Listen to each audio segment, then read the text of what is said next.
Hallelujah, hallelujah. That's the highest praise to Yahweh,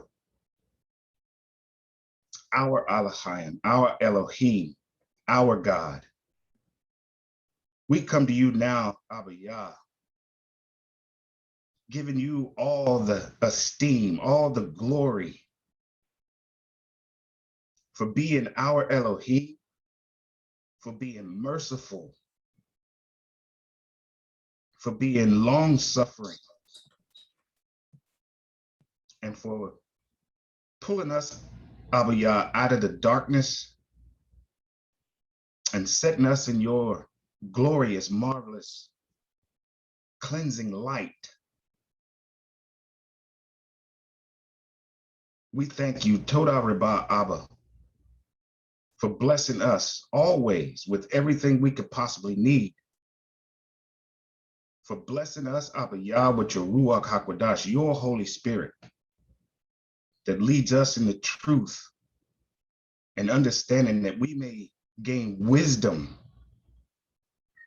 to apply to our lives, Abba Yah, and return to the heritage, the life, the culture that you blessed us with, that set us apart to be a light unto your kingdom, Abba Yah, your majesty.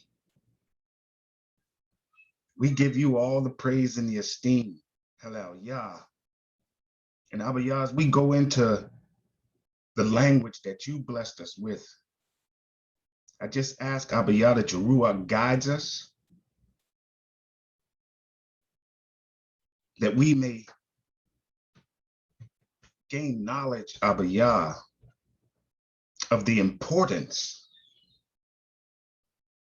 of our language that is the picture of our culture, the picture of the Quadash heritage that you blessed us with. In all things, Abba Yah, we give you thanks and praise. Blessed are you, Yahweh. Blessed is your name, Yahweh. And blessed is he that comes in your name. Hallelujah, hallelujah. Aman wa aman. Okay, give me just a second to pull up, share the screen here.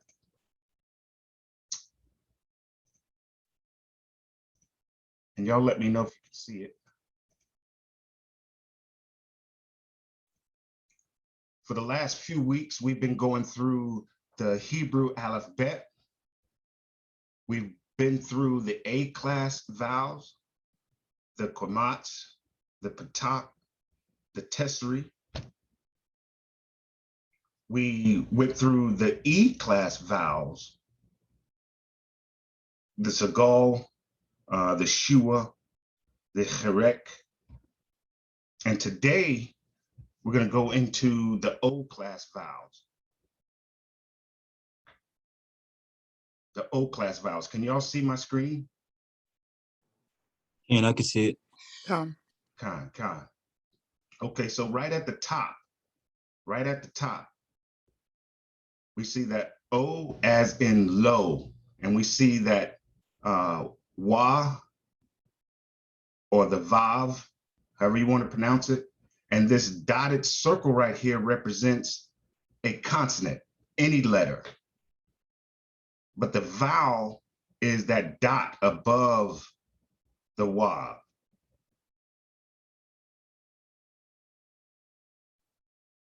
That dot above the Wav, and that's called a cholam. Sometimes you hear a cholam Wa, sometimes you'll hear a cholam Mele, cholam Mali. But for our use, we refer to that commonly as the cholam Wa. And anytime you see that above this Wa right here, it's going to make that O sound as in low.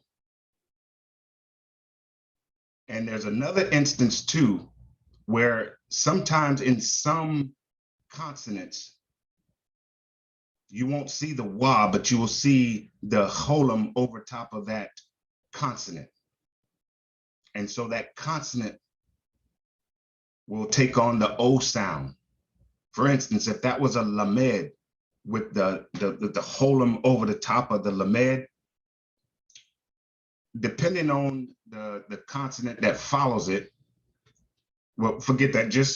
Just know that if the holum is over that consonant, it's going to take on that O sound. So if it was a lamed with the holum, it would be a low sound. Low sound. And the second vowel, if you call it a vowel, you'll see the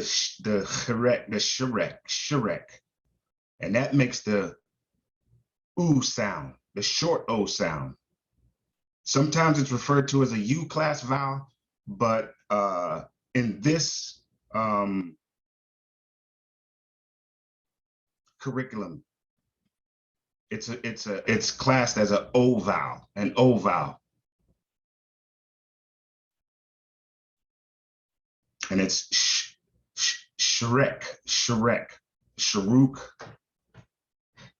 And when you see it to the left of this wa or vav, it's going to make that oo sound, as in zoo, as you see here.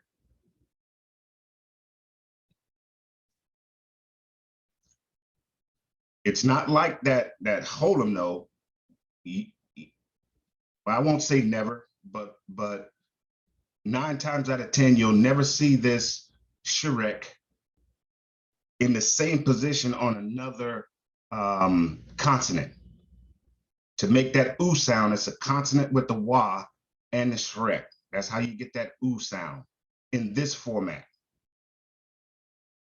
To get that same oo sound under that same oo sound with the consonant, sort of like what we saw up here with the holum, if it's over a consonant, you get the O sound. That consonant takes on the O sound. To get that same oo sound with the consonant, we see these 3 dots at the diagonal. The 3 dots at the diagonal is the kabuts. Kabuts, sometimes you'll hear it's kwabuts. So when you see this consonant, when you see a consonant, this dotted circle just represents a consonant, any consonant. With the kabuts under it, that 3 dots diagonal, you'll get that oo sound. That consonant will take on that oo sound, that short O sound. For instance, if that was a lamed, sort of like the lamed here, with this kabuts, it would be lu. In order to make that oo sound with, let's say, an aleph, then it would have to have the wa next to it. So it would be the aleph without a vowel with the wa with the shrek next to it. So it would be that, if that was an aleph with the wa and the shrek, it would be the oo sound. I hope that's coming clear. So let me repeat it. The O sound with the holum, right? We'll see it with a consonant and the wa, with the holum above the wa makes that O sound. So if that was a lamed, that would be low, low. Now when we get down to this shrek or sharuk, we see that the wa with that dot in the middle left of that consonant. And we know this consonant sometimes represents a vowel. So in this instance, it's that consonant vowel, which would give us the oo sound. So lu or nu or mu, depending on the consonant with this combination. To get that same sound, that oo sound, It can also be represented with the consonant and the kibbutz. So if that was a mem, that would be mu, mu. And so if it was a mem here with this kibbutz and a dalet next to it, it would be mood, mood. If that was a dalet, so it'd be mood. Hope that's making sense. Moving along. Now, this 1 through 4 is just a continuation of the alphabet. It's just explaining the last 5 letters in the alphabet. You already know that. We know that the shin with the dot to the right of it makes the shin sound, as in ship. And in that same letter, which they sometimes class as a different letter, because it's got the dot to the left side, is a sin, like as in sip, as in sip. And it's just explaining the last 5 letters of the alphabet, which you know. So we'll move on. Now that new vowel, what it's talking about here, number 5, we just explained it up there at the top. You have a consonant, which is represented by this dotted circle with the cholam wa. So whatever that consonant is in this combination is going to give you that O sound, the long O sound. And it appears to the left of the letter and may be written in 2 ways, as a dot at the top of the wa, appearing to the left of the consonant in this combination, or as a dot to the upper left of the consonant.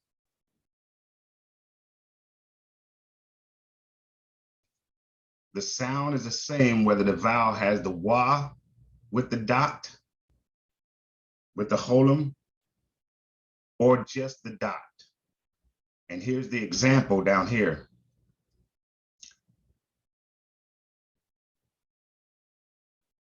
You see this, the ayin, with no vowel under it. Then we have that cholam wa and a dalet.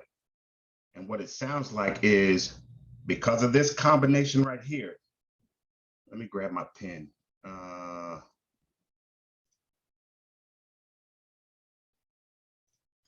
All right, because of this combination right here,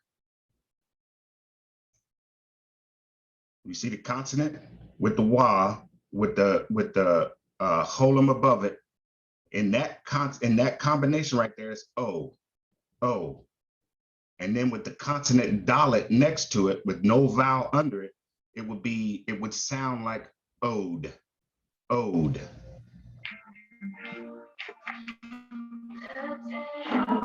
Somebody's mic is open.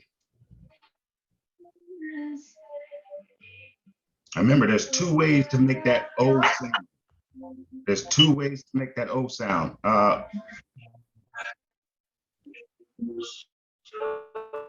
Don't Kanakia, can you silence that mic? Toda. So back to this. So we see this is talking about that combination, the 2 ways to make that O sound with the cholam, right? And we refer to it commonly as the cholam wa, because it's normally with that wa right there, right?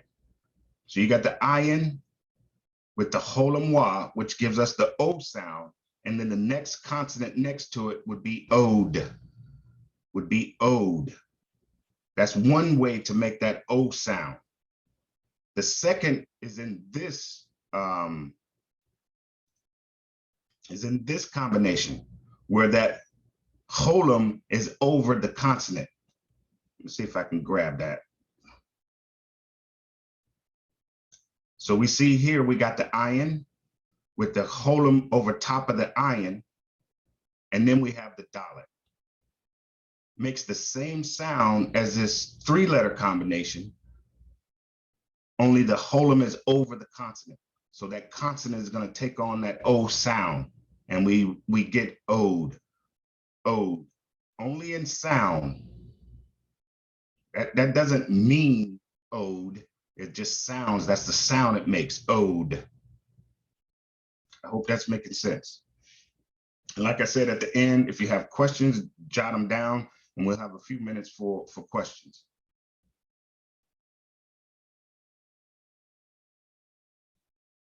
We clear that. So now in paragraph 6, it says the second new vowel, we see right here, that dotted line, that dotted circle represents any consonant. And then we have the wa with the sharek, with the sharek or sharuk in the middle left of that consonant, that wa. And that gives us the oo sound, the short O, the oo sound, as in boot, as in boot. And it may be written in two ways, as the letter wa with a dot in the middle appearing to the left of the consonant. We get that, whatever that letter is, it's going to render the oo sound. Or as three dots underneath the consonant, the kabuts, the kabuts will give us the same oo sound to that consonant without the wa next to it. Both vowels have the same sound.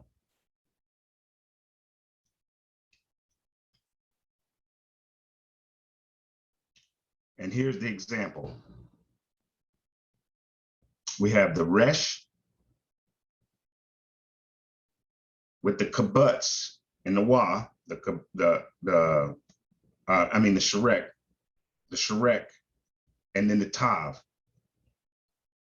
And it sounds like we got the resh, this combination right here gives us that roo sound, roo. And then we add that next consonant to it, the tav, we get root. And like I said, this word right here doesn't mean root. It's just letting us know what it sounds like. What it sounds like, root.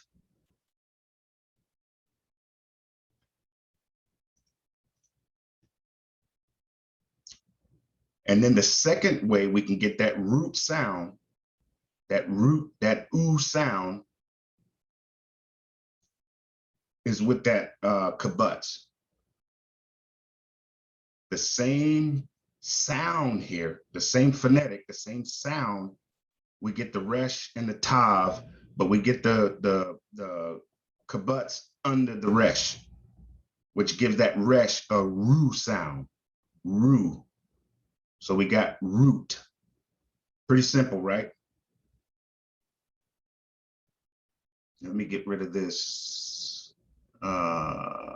corner and we'll move on.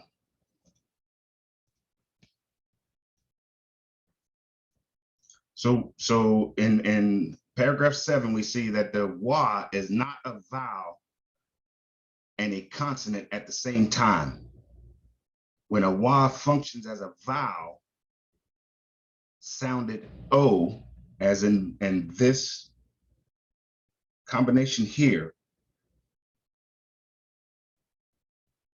or this combination here for the oo, it does not have the sound of the V as in vav.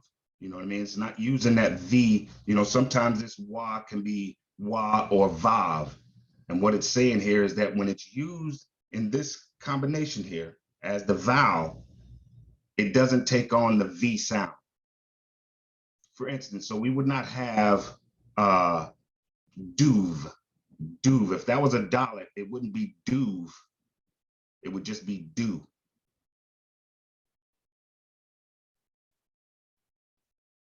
So one more time, when that wav is not, the wav is not a vowel and a consonant at the same time. can't be a consonant and a vowel at the same time. When a wa functioned as a vowel, sounded O here in this combination or in this combination. It doesn't take on that V sound as in Vav.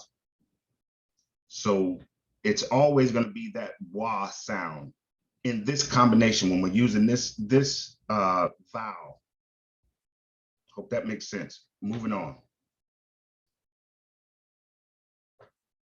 Now with the dot above it, the wa sounds like O as in row. We've already explained that. So whatever that consonant is, when we got the wa, the holum wa combination, it's going to sound like O as in row. So just to make that plain, if this consonant right here was the resh, it would render row. In this combination, it would be row if that consonant was a resh. Just to go along with what they got here is row. All right. Not because this is a wa, not because this is a wa that we get row. It's just that we, in this combination, the wa makes this consonant an O sound.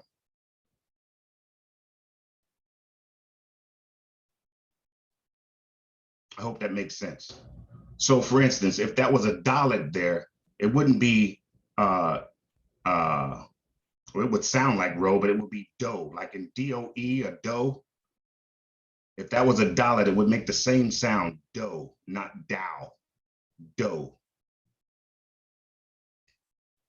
Now with the dot in its center, the wa sounds like oo as in pool. Oo as in pool. So whatever this combination is right here, whatever that consonant is, and we got the wa following it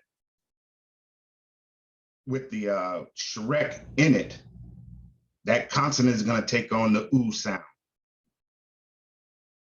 Sounds repetitive, but it's just to get your mind in the right context of how this particular vowel combination renders its sound, oo, oo. And that's the shrek. So you got a consonant and a shrek with that wa. And with the vowel under it, the wa sounds like V, as in vine, with its vowel sound. So in this lesson, you know, most of the time we see this, we would say that's a whale. But in this lesson, in this lesson plan, in this form of biblical Hebrew, they rendered it as a V. So in this instance, that would be veil and not whale. Either way, whale or veil. But to go along with the lesson plan, this is going to be veil. The same here. That would be vet. You can see that. They're counting this wa with the vowel under it as a V, as the vav, not the wa. They're counting it as the vav. Same here, just more examples. We see that this is rendered as viva, viva. Remember that yod doesn't have a vowel under it. And most of the time it's going to be silent. So viva. One more example they got here is the veal, veal. That E-class vowel that's under that, right? The correct renders that an E sound. And they're saying that this is always in their construct that we're learning from this syllabus, that anytime that wa has a vowel under it, they're considering it a vav.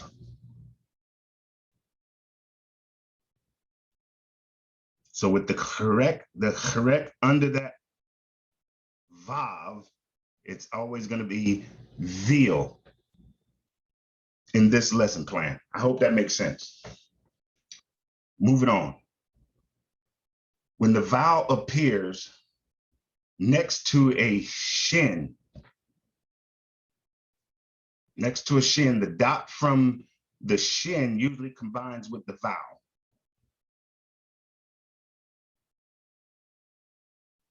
So we got yod, shin, with the tissary, and a bet.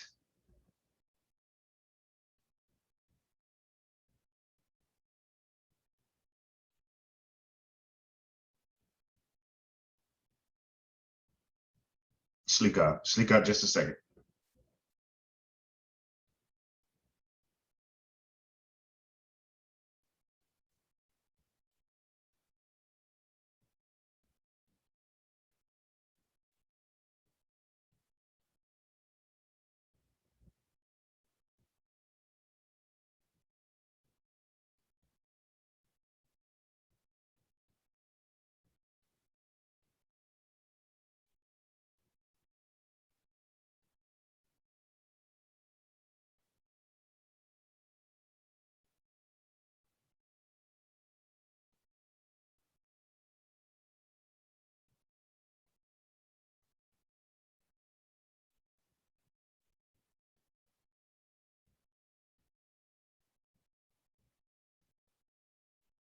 Okay. So in this combination right here, what they're saying is that that dot right there over that shin combines with the, so you're just going to have E-shape, E-shape, E-shape. What they're saying here is that dot here now, right? That holum is going to give this mem an O sound.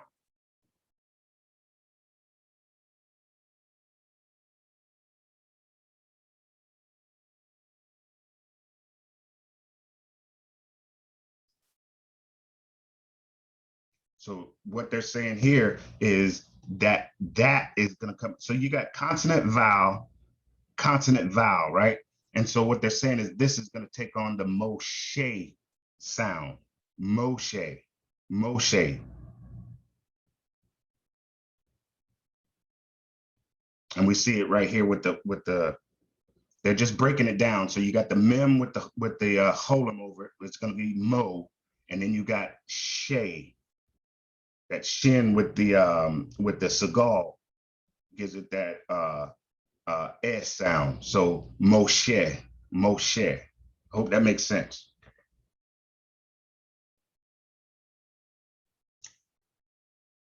Next week we'll go through some practice with these, but I just wanted to break them down and introduce them to you. These are the old class vowels. The old class vowels. You got the holum, and normally we call this the holum wa.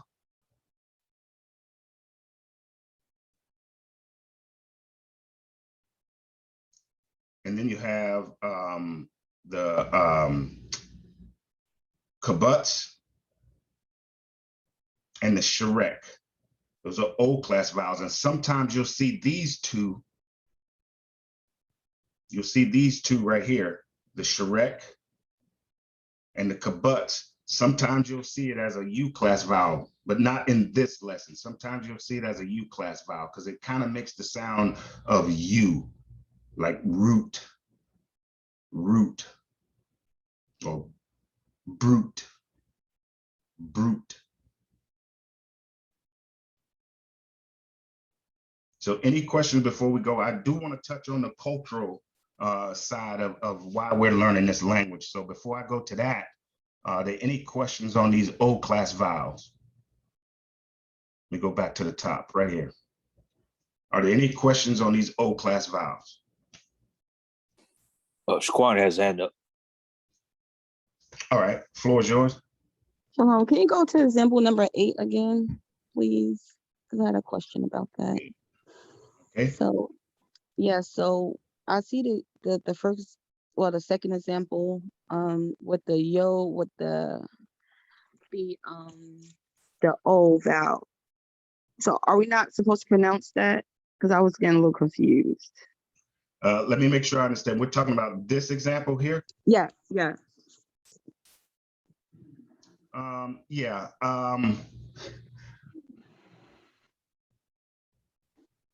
I was trying to understand that combination they got right there. So what they're trying to say is, in this instance right here, because of that dot over the shin and no vowel under the yod, that it would take on that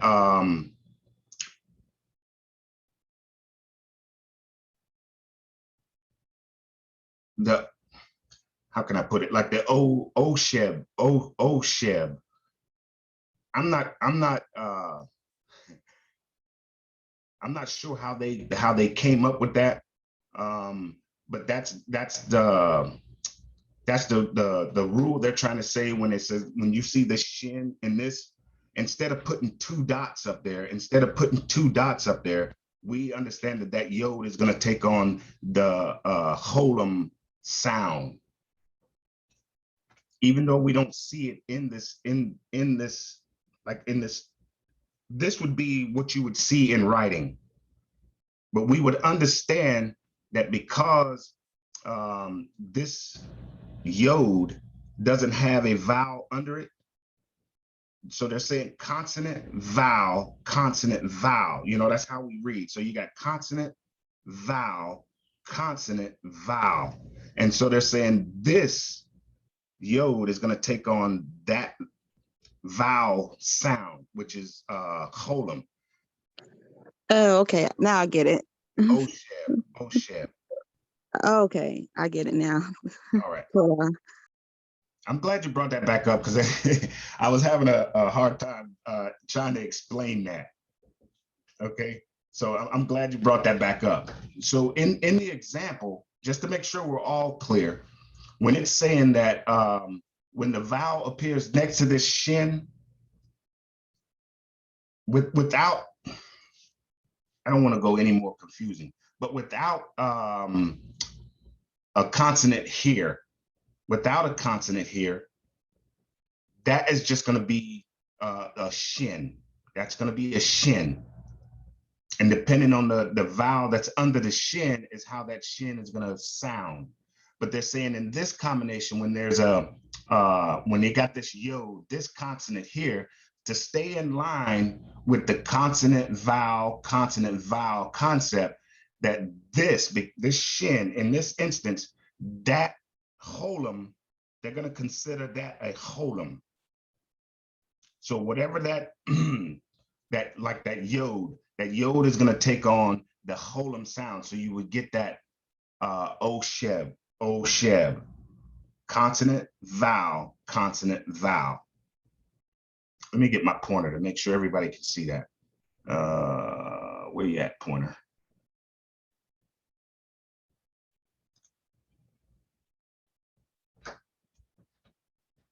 Where's my pointer?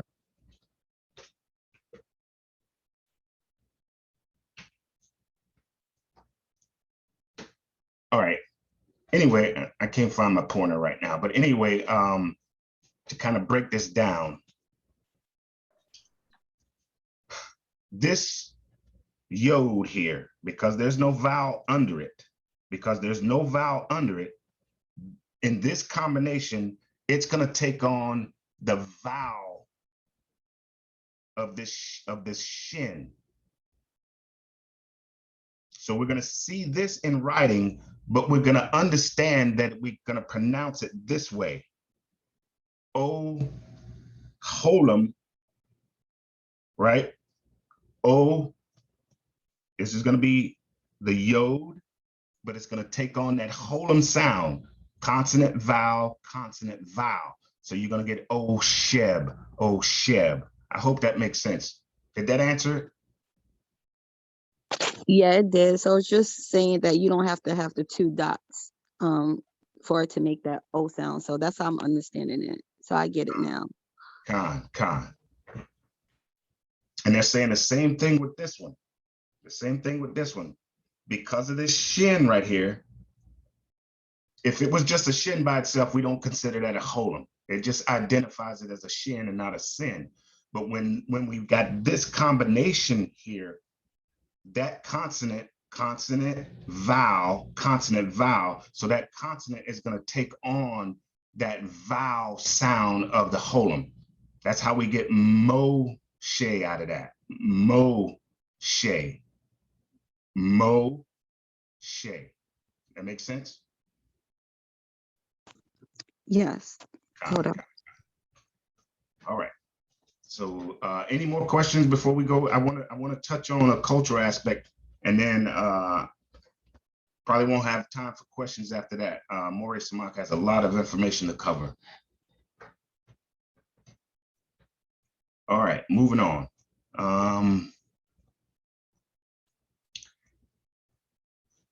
You've heard us talk a lot about how the Hebrew language is a concrete language. There's not a lot of wiggle room. So when we see these letters put together in a word, it does have specific meaning. And I want to talk about the Aleph and the Bet. I want to go to the beginning of see if I can find it in one of these, but we're talking about the Aleph Bet. And that is Ab, or depending on if it's got the dot. Well, we won't go into that, but it's either Ab or Abba, right? And so to an ancient Hebrew, you know, we were agricultural people. We were connected with the land. We were connected with the cattle, the crops, the seasons.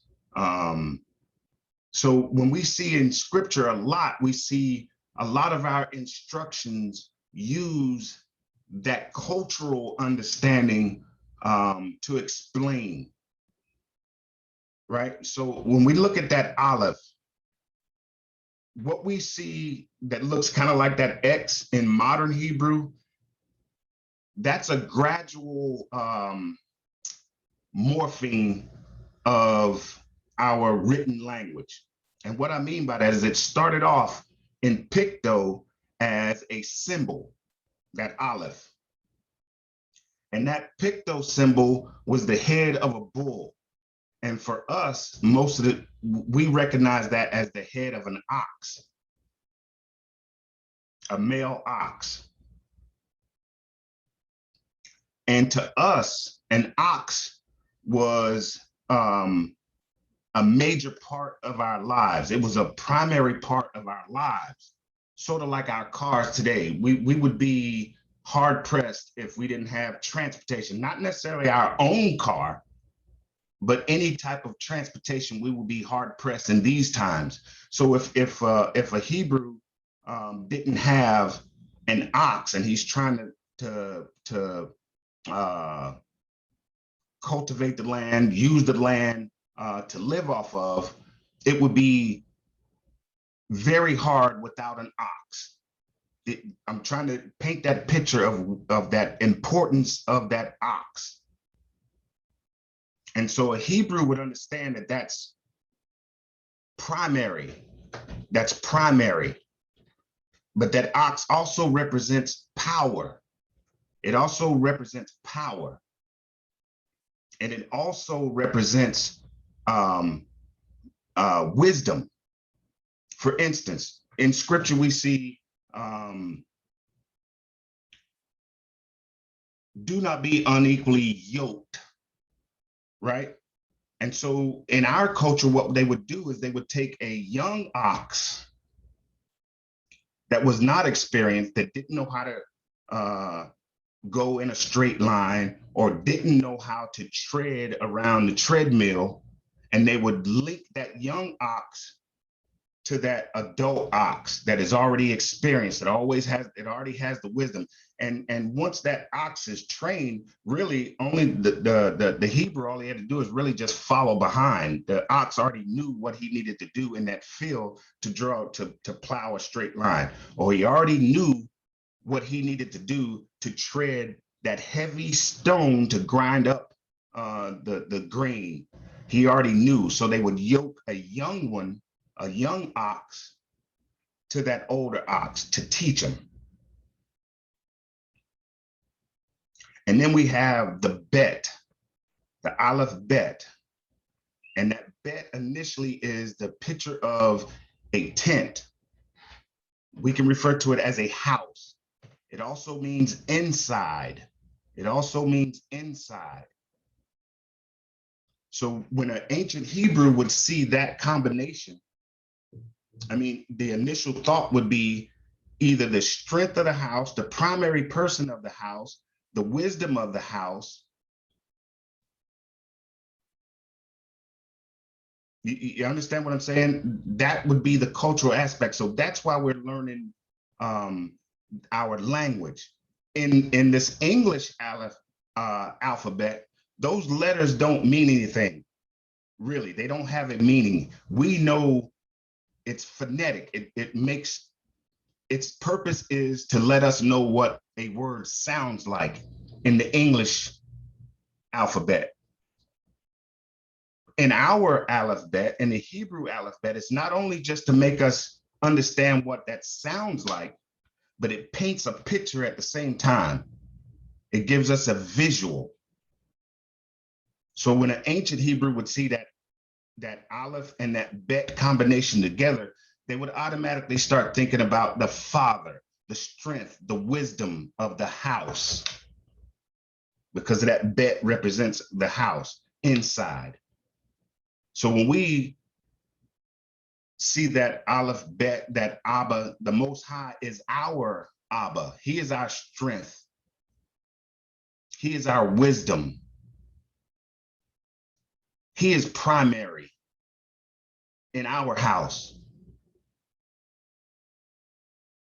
And you can look at it both ways about the house. Either you are a temple yourself, but you can also look at the center of your physical house, the primary, the strength, the knowledge.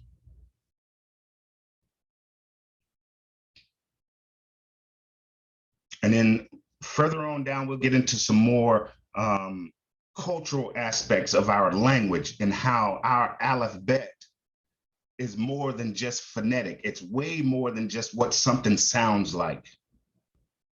All right.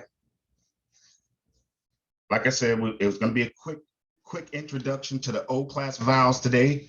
And I just wanted to touch a little bit on the cultural aspect of our language. We were agricultural people, so a lot of scripture centers on what we did in our lifestyle, So to understand that, to understand the language that, for instance, the Aleph Bet, what the ox meant to a Hebrew and what the Bet meant to an Hebrew. You know, Bet also, that house, if I could get to the house, I know I'm safe. If I can get inside the house, I know I'm safe. There's shalom and there's safety inside that house. That Bet also means inside. All right, I think we got, let me check the time. All right, I got time for maybe one or two questions.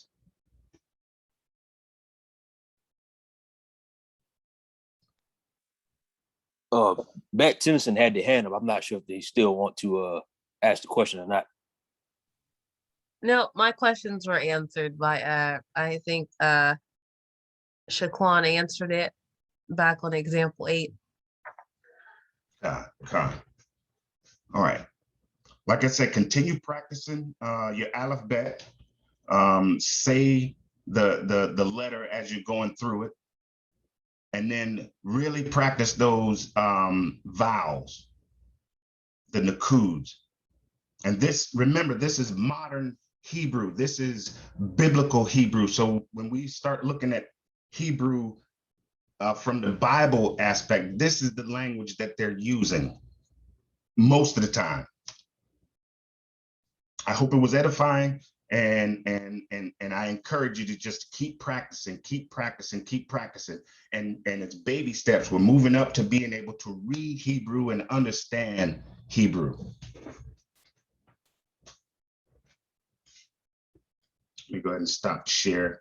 Moray Samak, the lesson is over, sir. The floor is yours.